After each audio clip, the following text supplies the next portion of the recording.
नमस्कार दोस्तों, आपका एक बार फिर से स्वागत है हमारे YouTube channel GS world with सानू कुमार में। तो दोस्तों, आज की हमारी वीडियो भारतीय राष्ट्रीय आंदोलन के महान मार्गदर्शक गोपाल कृष्ण गोखले जी से संबंधित है। गोपाल कृष्ण गोखले जी का जन्म 9 मई 1866 को कोथापुर, महाराष्ट्र में हुआ था। इनके पिताजी का नाम कृष्णराव गोखले था, जो पेशे से एक किसान थे, परंतु क्षेत्र की मिट्टी उपजाऊ न होने की वजह से उन्होंने क्लर्क की नौकरी भी की। गोखले जी की माता जी का नाम बालूबाई था, जो एक साधारण महिला थी। गोखले जी की प्रारंभिक शिक्षा। गोपाल कृष्ण गोखले जी अपने बड़े भाई द्वारा आर्थिक सहायता से कोथापुर के राजा राम हाई स्कूल से अपनी प्रारंभिक शिक्षा प्राप्त की। इसके बाद वह मुंबई चले गए और 1884 ईस्वी में अपने 18 वर्ष की उम्र में मुंबई के एल्फिंस्टन कॉलेज में स्नातक की डिग्री प्राप्त की। गोखले जी उस समय के किसी भी भारतीय द्वारा पहली बार कॉलेज की शिक्षा प्राप्त करने वाले प्रचंड भारतीयों में से एक थे। उन्हें नवोदित भारतीय बौद्धिक समुदाय और पूरे भारतवर्ष में व्यापक रूप से सम्मानित किया गया।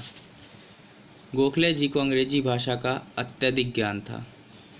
इसी वजह से वह अध्यापन की ओर बढ़े और पुणे के न्यू इंग्लिश स्कूल में शिक्षक का कार्य करने लगे। वर्ष 1885 में गोखले जी पुणे चले गए और डेक्कन एजुकेशन सोसाइटी में अपने सहयोगियों के साथ फर्ग्यूसन कॉलेज के संस्थापक सदस्यों के साथ सम्मिलित भी हुए।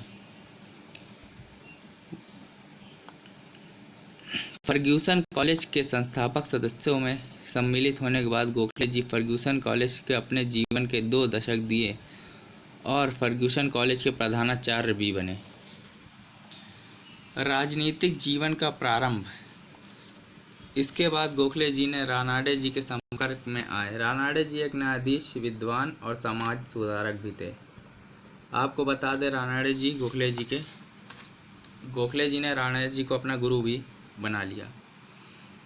इसके बाद वह गोखले जी के साथ सार्वजनिक सभा में काम भी किया। गोखले जी ने अपनी 20 वर्ष की आयु में सामाजिक जीवन में प्रवेश लिया और उन्होंने ब्रिटिश शासन के अधीन भारत को सार्वजनिक भाषण भी दिया। इसके बाद गोखले जी की बहुत सराहना हुई। गोखले जी ने बाल गंगाधर तिलक जी के साथ साप्ताहिक पत्रिका मराठा के लिए नियमित रूप से लेख भी लिखे। अपने इन्हीं लेखों के माध्यम से उन्होंने लोगों के अंदर देशभक्ति जगाने की कोशिश भी की। वर्ष 1894 में जब भारतीय राष्ट्रीय कांग्रेस पूना में अपने सत्र का आयोजन कर रही थी, तब गोखले जी को स्वागत समिति का सदस्य भी बनाया गया। इसके बाद वह भारतीय राष्ट्रीय कांग्रेस के एक महत्वपूर्ण सदस्य भी बनाए जा चुके थे। आगे चलते हैं, हम गोपाल कृष्ण गोखले जी की उपलब्धियों के बारे में आपको बताते हैं। तो गोपाल कृष्ण गोखले जी महात्मा गांधी जी के राजनीतिक गुरु और भारतीय राष्ट्रीय आंदोलन मार्गदर्शकों में से एक थे। उन्होंने सर्वेंट्स ऑफ इंडिया सोसाइटी की स्थापना भी की थी। यह क्वेश्चन हमेशा पूछा जाता है कि महात्मा गांधी के राजनीतिक गुरु कौन थे, तो इसका सही उत्तर हम बता सकते हैं कि गोपाल कृष्ण गोखले जी महात्मा गांधी के राजनीतिक गुरु भी थे और सर्वेंट्स ऑफ इंडिया सोसाइटी के संस्थापक भी। यह बात बहुत कम लोगों को ही पता होगी, गोखले जी दमा और मधुमेह के मरीज भी थे।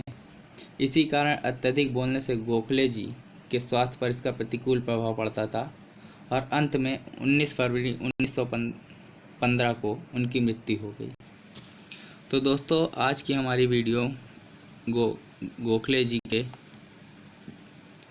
जी की जयंती के विषय में बनाई गई थी। आशा करता हूँ आप सभी को पसंद आएगी। तो आप इस वीडियो को ज़्यादा से ज़्यादा शेयर करें और हमारे चैनल को सब्सक्राइब करें। जय हिंद।